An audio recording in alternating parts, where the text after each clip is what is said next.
Welcome to Building Wealthy Habits podcast. Now, this features content and conversations with me, Randy Barkley, Jeremiah Lee, along with Laura Lee.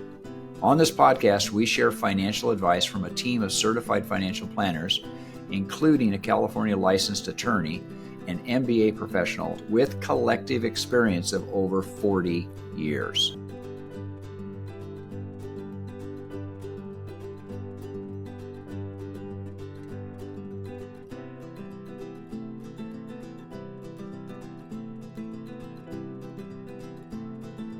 In this episode, we are talking about what it's like to meet with a financial advisor. Whether you are meeting with a financial advisor for the very first time, or if you have a financial advisor and you're wondering, are they doing everything they could be doing for me? This episode is for you. We're going to talk through the onboarding process, the building a plan process, and getting your life tuned up so it really serves your future. I hope you enjoy the episode.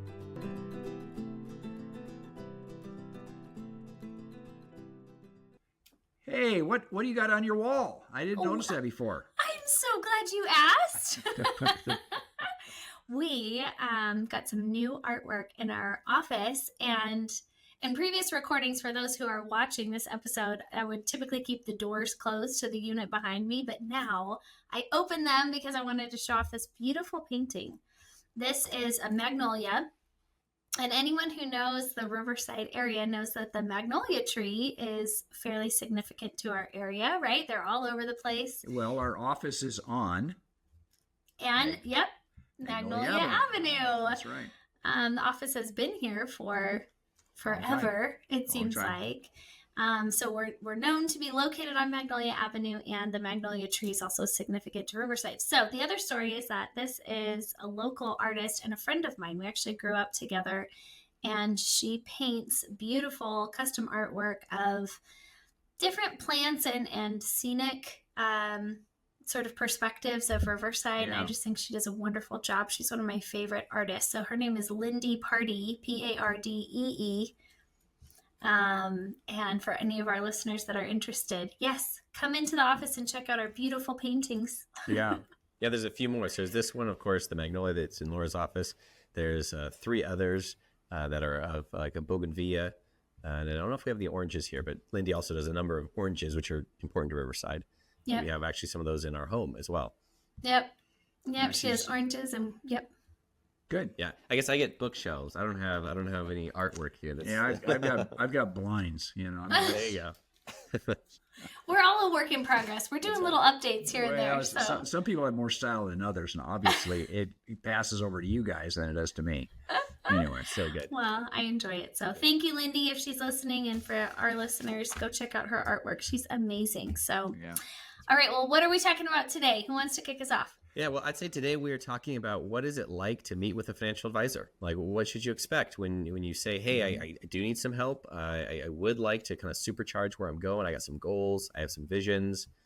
Is it going to feel like the dentist? Is it going to feel like, what do I do next? And that's kind of what we're talking through is when you call someone like us or you call our firm, what is that going to feel like? What kind of meetings you're going to have? That type of stuff. So we're going to walk you through kind of our onboarding process just so people have an understanding of what it's like to get connected with a financial advisor.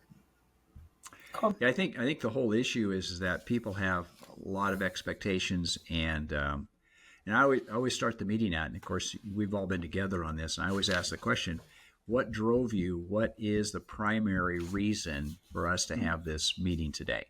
And oftentimes people have a very specific thing that they like to talk to, but of course it expands into their entire financial life. So the initial appointment is filled with just getting to know the client, and that's really the most important part, right? Mm-hmm. And before we get to that initial appointment, typically we send out a form. We have a digital or a PDF copy, and we call it our preliminary questionnaire. And it's not scary. It's just a couple pages, right? Just a couple pages. We don't need to know everything about you, but a little bit. It's kind of a broad brushstroke of who you are, if you're married, how many dependents you have, if you're currently working, and then it has some check boxes. What are sort of your primary what are your priorities, or what are your primary concerns? And so you can rank them low, medium, high. And so it's just kind of a broad brushstroke, kind of an overview for us to get to know you on paper. And we like to have this form filled out so that when we sit down to meet each other, in that initial appointment that we're not wasting each other's time. Like we have some of the basic information so we can kind of brush over that and get into some more of the details. Right. Basically, we want to learn more about who you are. What brought you to meet with a financial advisor? It might be because of concern, might be because of an inheritance. It might be because I'm looking ahead at retirement, or I want to maximize my future, right? There's multiple reasons that cause people to take action and call a financial advisor. Yeah. That preliminary questionnaire, I think it's so useful because, we could spend the whole meeting as we get to know someone talking about the real estate they built and what that's going to do for their future. Or we could talk about investment accounts, or we could talk about how to save more. And a lot of that comes out in that real simple preliminary questionnaire that we know how to guide that conversation. Because for us, I think any financial advisor, but I think for us specifically, we're not looking to just work with anyone who comes in the door, nor does anyone who comes in the door want to just work with us. We're looking for folks who really have a dream and a vision for their future and are a good fit with who we are. And so a lot of that is saying, I always tell clients, like, you need to have somebody in your life that you can trust, that can tell you the hard news, can tell you the good news, that you're willing to listen to. And it doesn't have to be us, but it needs to be somebody. And so when we have that initial meeting with folks, we're getting to know them, and both parties are trying to figure out, hey, is this somebody that I could trust? Could I trust what they're going to tell me? Could I trust their ideas for my future? And then for us, we want to make sure, hey, do we understand their future? Do we understand where they're going? Can we add value here? And to me, that's when those align, that's the wonderful moment of saying, hey, we can add some value to your life, and we can help you get to where you want to go. Right. That's what we're looking for, is that kind of connection. And then we start that relationship of trust. Laura, you've said many times in meetings with folks, like, it's not like we meet one time and then all of a sudden there's this magic trust that happens. Like, it takes time to build that trust. And there has to be enough initially to say, yeah, we want to move forward. But this relationship that we work in, we're not transactional. We're not selling a product. Like, we are trying to really understand someone's life and help guide them for the next decade or more of how they get through, putting their kids through college, reaching retirement, the death of their parents, inheritances, all those things is what we want to be a part of. And our onboarding process is really to help us understand how we can add value and help the client understand, how they can get from where they are now to where they really dream to be. Yeah, and I think the initial appointment, we always ask people to bring in supporting documentation, the things that are important for us to look at. Not everybody does it. There's a trust issue that they have to overcome, but it helps us to evaluate where they are currently, going back to what you all said. But having that information, and then we kind of end that meeting with, we're going to review all this. We're going to come back and have another appointment, right? Right. So our goal by the end of the initial appointment, and they last anywhere from 30 to 60 minutes, depending on how concise we are and what information needs to be shared. We can do them virtually or in person. But what we like to do is arrive at the end of that meeting with the person that we're meeting with, that they have a clear sense of, is this a good fit? Right. That we've communicated enough information about us and who we are and how we work, and we've heard enough information from them that both sides know, is this a good fit going forward? And obviously we hope it is, but there are some circumstances where it's not the right fit, and we've oftentimes been able to refer them to another resource or someone else we know here locally that would be a good fit. And right. So what happens at the end of the meeting, sometimes right away, they're able to say, like, yes, I would like to move forward with this process. Other times, maybe they want to talk about it with their significant other. Maybe they want to go home and think about it for 24 hours or whatever. So typically what we like to do, especially Jeremiah and I lately, we like to record a little video message, like an email follow-up, where we just say, really thanking people for their time. There's a certain level of vulnerability, step into that meeting and share some personal information. So we like to thank people for their time, and then just ask them, when's the best time to follow up? And if they say yes, then what happens? Well, we bring them back in, right? The follow-up. Yeah. So that's to go through all those documentation, everything they had, and we put that into a plan, right? We put that into a plan. What does that require? What does that entail? Yeah. So once they say yes, I feel like that's when it's kind of like the starting gun to be like, all right, let's get to work. And the first thing we do is we send out what's called a document checklist. And it says, hey, here's some information that we're going to need, pay stubs, tax returns, nothing that's overly difficult, but it's really getting a clear picture of someone's financial life. And clients will either bring those by the office. I'd say most often they upload them. We have a secure server site. They'll upload that stuff. But our team takes that. And we have clients that come in with a box. Like, here's my stuff. Like, here's just my financial stuff. I'm not sure what's in here. Yep. Others that are naturally very organized, and they'll zip over, here's the 10 different PDFs of all the things you need. But our team starts building a plan. We have some great financial modeling software that we start building out. Kind of, we consider as their base case, meaning if you do nothing different, this is what your life is probably going to look like. And it lets them, what I like about the software, we look into the future really to say, hey, when you're 70 years old, this is what your income's probably going to be. You know, think of Social Security, we think of pensions, we think of retirement accounts. We kind of put all that together and say, here's what your income's going to look like. Here's what your expenses are going to look like. And, you know, whenever people look at that, they either say, hooray, or they say, oh, no. But either way, when they see that, that's what we're trying to build for that part. And so we do that as a team. We build that model, and we do it in some pretty slick software. And then we have them come back in for what we call the clarifying appointment. Yep. And this is one of my favorites, Laura. I think it's one of your favorites as well.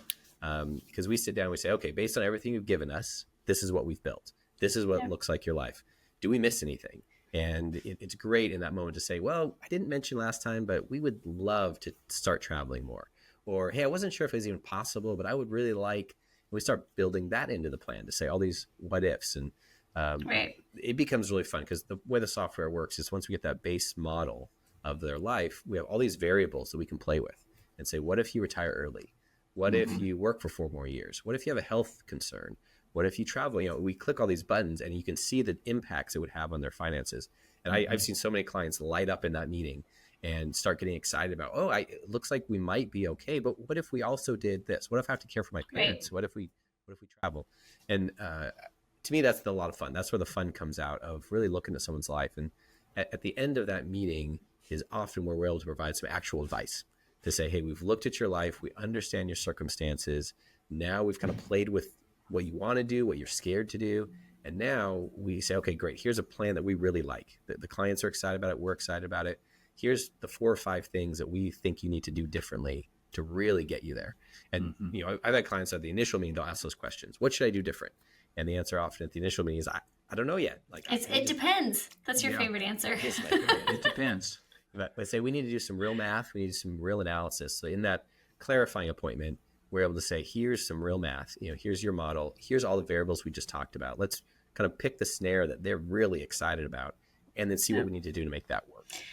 So just going back a couple of points there, I think it's important to acknowledge that the step between the initial appointment and the follow-up, the clarifying appointment is what we call it. This is the heaviest lift on the part of the client, because sometimes gathering those documents, for anyone, it can be cumbersome. Even if they're a hyper-organized person, it's just kind of a detailed checklist. Okay, I got to get on this, I got to get on this. And the better the data going in, the better the data coming out. So our team is tasked with being very detail-oriented. And so they ask oftentimes for some follow-up information, some additional documentation, because we want to make sure we really have all the details there. So, and I think the one aspect of the plan and the development of the plan that's the most difficult, or that we get almost a sigh when it's mentioned, and that is developing a budget.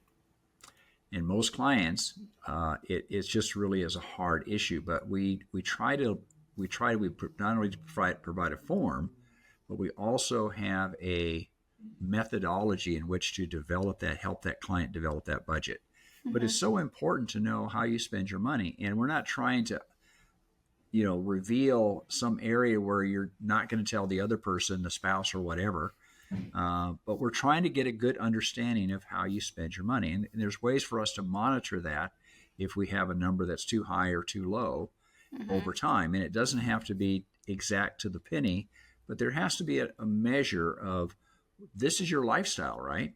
But it seems to where we really need the participation of the client in developing that out. I picture a lot when you were first starting this business and how different this process worked. You spent a lot of time on the road, and you would show up to people's homes and spend time with them as they would go through their file cabinets or their drawers or try to find these documents. And then again, if there was kind of that trust established to a certain degree, right? Like you're just starting the relationship, they would hand those documents over to you and you would bring that information in and start building the plan, probably without the current software that we use. It was called manual. Yeah. This is like 40 years ago. This is manual. Yeah. And just how much more time it probably took at that time to actually build out the plan.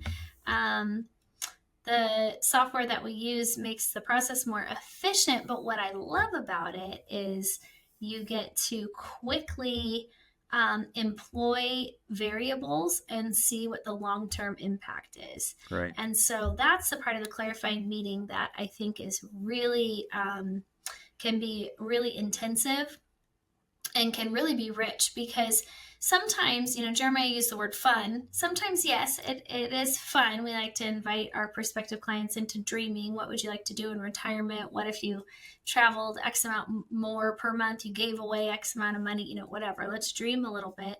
But there are also conversations that come up that maybe in a couple, maybe they really haven't talked through. Well, I thought retirement would look like this. Well, I thought it would look like this. Or what if this, conversations about long-term care, health situations, life expectancy, like a lot of different variables to play with. And I think seeing those kind of pan out over the long term is really eye-opening. Yeah. I really like your comment, Lauren. I think to even take a moment of, there's emotions at each of these meetings. And, for people to know, like when you first come in for that initial meeting, we're not looking at your stuff saying, oh, you should have done this or should have done that. Like we are trying to get to know you, right? It's an easy entry of understanding who you are. And some people come with a lot of confidence in their finances. Some people, I would say the majority of people, come with a lot of kind of anxiety and uncertainty about their finances. I've had a number of people who've come in with some shame feelings of, hey, I know I should have done better, or I have this money and I'm really glad that I have it, but it's just been sitting here and I should have done better with it. And I think we do a good job of coming in without judgment to say, we just want to understand who you are, what you're about, and where you want to go from here. And kind of that conversation, say, up until now, this has been maybe your experience with money, but from here forward, like we can move into a whole different world. And the part of this process is, first they come, however someone's coming, whatever the emotions they have about money, they'll come in and we kind of talk through that. And then as we grow, then there's some participation, right? Some dreaming, some fears, some expressing. But by the end of it, any client, as they get through our process, we want them to leave with such confidence in their future, such confidence in their finances. They know that, their money is doing what it's supposed to do, that they're on track for something they're excited about. And that doesn't come by, a back of the envelope guess, right? It comes by someone being confident in the process we've gone through to get to some real numbers. And I think the emotions of this whole process are really important, because especially in a married couple or two partners, there's going to be one who would have a different feeling likely than the other. We all have different relationships to money. One might be more security focused, or one might be more achievement and goal focused. And it's really important for us to make sure that we're addressing everyone's needs and giving that safe space to ask questions. Partners and spouses, they sometimes don't communicate as well on some of these. And it's nice giving each one the space to ask their question and get the answer that really gives them that confidence. They can both leave with confidence in their future.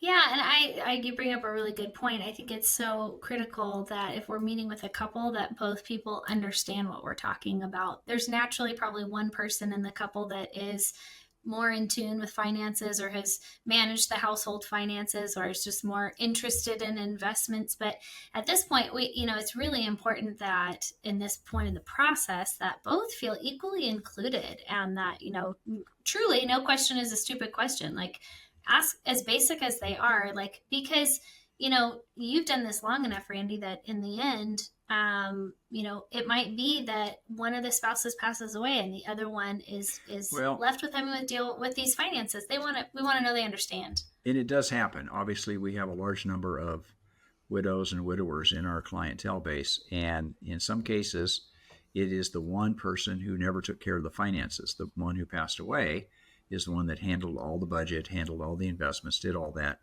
So I remember one lady, she told me, the client I've had for a long, long time, she said, I know that I attended these meetings, but you thought that I actually understood what you guys were talking about. And she said, you've always tried to include me, but now I realize this is so important. Mhm. And I at that moment, it was what we had worked for, and that is I could provide her security and certainty of her future financially, even though she had lost her best friend. She'd lost the person that she depended upon, Mhm. for all those things in her life. And I don't step in as a surrogate husband, but I did step in as her financial advisor. And that was Mhm. really important to her. And so, just to kind of continue to mark the process here. So we end that clarifying meeting, and one of the variables that we look at is investment growth in the accounts that are um, investments, and what that might look like at different target rates of return. And we discuss those together. And so once we've arrived at a good sense of what the plan is, how to maximize the financial future for that individual or that household, then our next meeting has to do a lot with implementation. So we want to not just deliver you a plan, we want to actually implement it, monitor it, and see it through. So we talk a lot about how to organize the accounts, and ultimately we want to be the ones responsible to manage the investments that you have, so that we can make sure we didn't just tell you a great story at the beginning, but that we're willing to actually play it out year after year after year to make sure that you accomplish the goals that we set out. Yeah. And I had a client earlier this week, actually, that after we kind of got to this point and we realized, okay, these accounts need to shift, they need to do better for you. And they just kind of looked at me like, do we have to do that? Do we have to call them? And it was a great moment to be like, no, that's what our office does. And this big relief of oh, okay, we'll put together the paperwork. We'll take care of all the details to get those accounts, transitioned over, updated, working for you. And it was just great. It was a good moment of, they were excited about the the plan. They were excited what we're building. And then when we talked about implementation, you can see their eyes getting a little bigger. They were calculating, this is going to be hard to do. There's going to be a lot I'm going to have to transition to really get this future. Then when they realize that that's what we do, that's a big part of our team, that we have a whole staff here that helps implement these types of things and update accounts. And we put together trusts for people. We move over real estate for people. We're able to do a lot of those things. And that was a huge lift off their shoulders. They realized not only could we get through the process to get excited about a plan, but that Tricor will actually implement that for them. And then, like you said, Laura, walk with them through that.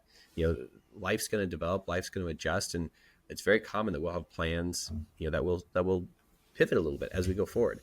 And we always tell clients, the sooner you make good choices, the sooner you kind of get on top of your finances, the more freedom you have in the future, that if something shifts, great, we can adapt with that. We can roll with that. In the plan, we've built in those contingencies.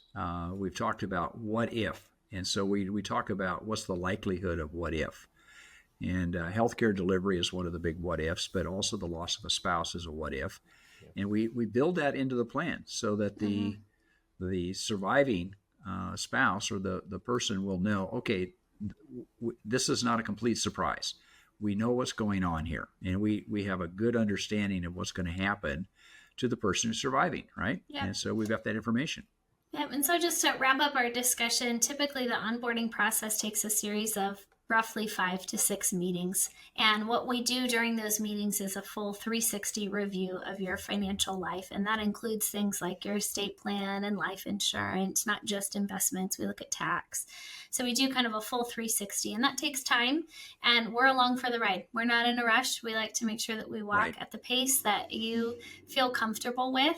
And then, after a certain amount of time, we'll fall into kind of a natural cadence. For many of our clients, that's about twice a year. But there might be a major life event that causes us to meet more frequently. And so we're willing to do that. And so that kind of wraps up. That's just an overview of what would happen if you came to meet with us for the first time. And we hope that it's been informative. Did I miss anything? Important points? I don't think so. I think we've covered it. And if you miss it, we'll catch it in the next meeting, right? Exactly. Good. Thanks so much for listening. Until next week, folks, may you grow in wisdom and knowledge. Thank you for listening. We have a few more things to let you know about before we go. Podcast reviews really help us to serve more people and get this information into the hands of the people who need it. Please leave us a review. Even if it's not 5 stars, we welcome the feedback. And we invite you to let us know what topics you would like to hear more about. or what would benefit the people in your life who you're closest to. We have more resources online. Those resources are designed to help you share this great information easily with people in your life. To access those resources, please visit trichordadvisors.com. Often we hear from clients that they wish they had talked to us sooner. If that's you, we'd be thrilled to see how financial planning can benefit your life. Email us at contact@trichordadvisors.com or simply click on the link in the show notes. This show was produced by Graham Gardner at Model FA. Find out more about how to create a podcast for your financial planning business by visiting modelfa.com. We love creating content that's useful, resourceful, and maybe even a little entertaining. We want to make this mega universe of financial topics and advice applicable and helpful to your life. Remember, at Trichord Advisors, we are your future's best ally.